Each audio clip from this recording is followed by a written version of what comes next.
Hello friends, நாம் இப்போ மாங்காய் பச்சடி எப்படி செய்யலான்னு பார்க்கலாம். இப்போ தேவையான பொருட்கள்: கருவேப்பிலை, கடுகு, எண்ணெய், மாங்காய், வெந்தயம், சீரகம், மிளகாய்த்தூள், வெல்லம். இப்போது கடாயில் ஃபஸ்ட்டு சீரகத்தையும் வெந்தயத்தையும் நல்லா வறுத்து எடுத்து வச்சுக்கணும். ஃபஸ்ட்டு சீரகம் போட்டுடலாம், அப்புறம் வெந்தயம் போட்டு ரெண்டையும் ஸ்மெல் வர வரைக்கும் மட்டும் நல்லா வறுத்து எடுத்து வச்சுக்கலாம். ரொம்ப கருக விட்டுறக்கூடாது. லைட்டாக வறுத்து எடுத்து அதை அரைச்சி வச்சுக்கோங்க.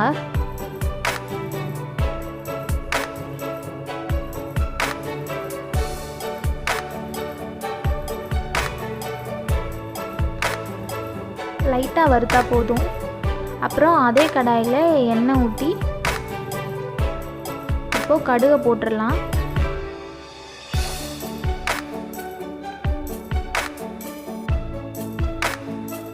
கடுகு நல்லா பொரிஞ்சதும் அடுத்து இப்போ கருவேப்பிலை போட்டுடலாம். போட்டுட்டு இப்போது மாங்காவை போட்டுடலாம். மாங்காய் இந்த சைஸ்க்கு வெட்டி வச்சுருக்கேன். 2 மாங்காய் எடுத்திருக்கேன். இந்த சைஸ்க்கு நீங்கள் வெட்டி எடுத்துக்கோங்க. ஒருவேளை மாங்காய் தோல் ரொம்ப ஹார்டாக இருந்துச்சுன்னா மாங்காய் தோலை நீங்கள் ரிமூவ் பண்ணிட்டு கூட போட்டுக்கலாம். அப்படி இல்லைன்னா சாஃப்டாக தான் இருந்துச்சுன்னா தோலோடய நீங்கள் போட்டுக்கலாம். இப்போ அதை நல்லா வதக்கிட்டு இப்போது தேவையான அளவு உப்பு போட்டுக்கோங்க. உப்பு போட்டுட்டு நல்லா அதை கிண்டி விடுங்க.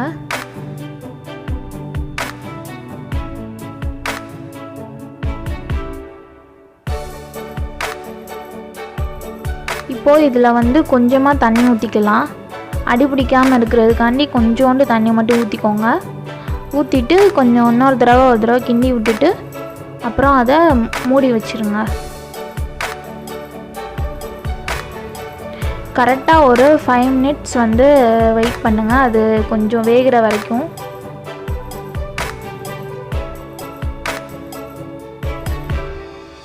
அவ்வளோதான். இப்போ மூடியை திறந்து பார்த்துடலாம். நல்லா வெந்துருச்சு. இப்போ நல்லா கிண்டி விட்டுட்டு நம்ம ஆல்ரெடி அரைச்சி வச்சுருந்த சீரகத்தையும் வெந்தயத்தையும் மஞ்சள் தூள் எல்லாத்தையும் சேர்த்து போட்டுடலாம்.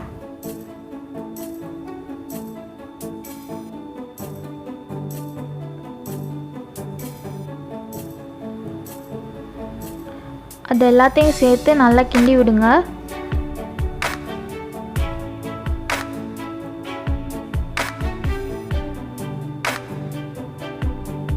இப்போது கொஞ்சம் மிளகாய் தூள் போட்டுக்கலாம். உங்களுக்கு எவ்வளோ காரம் வேணுமோ அதுக்கேற்ற மாதிரி போட்டுக்கோங்க.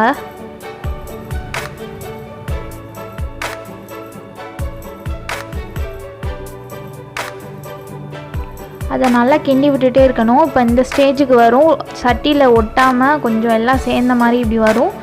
இந்த ஸ்டேஜில் இப்போ நம்ம வெல்லம் சேர்த்துக்கலாம்.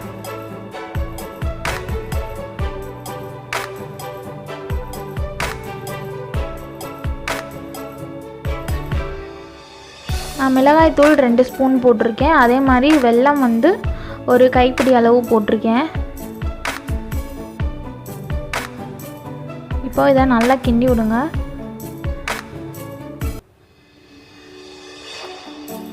வெல்லம் சேர்த்துட்டு நல்லா மிக்ஸ் பண்ணி விடணும். அந்த ஸ்டேஜில் கொஞ்சம் அடி பிடிக்கிற மாதிரி இருக்கும். நீங்கள் அந்த ஸ்டேஜில் கொஞ்சம் அடுப்பை சிம்மில் கம்மி பண்ணி வச்சுக்கோங்க.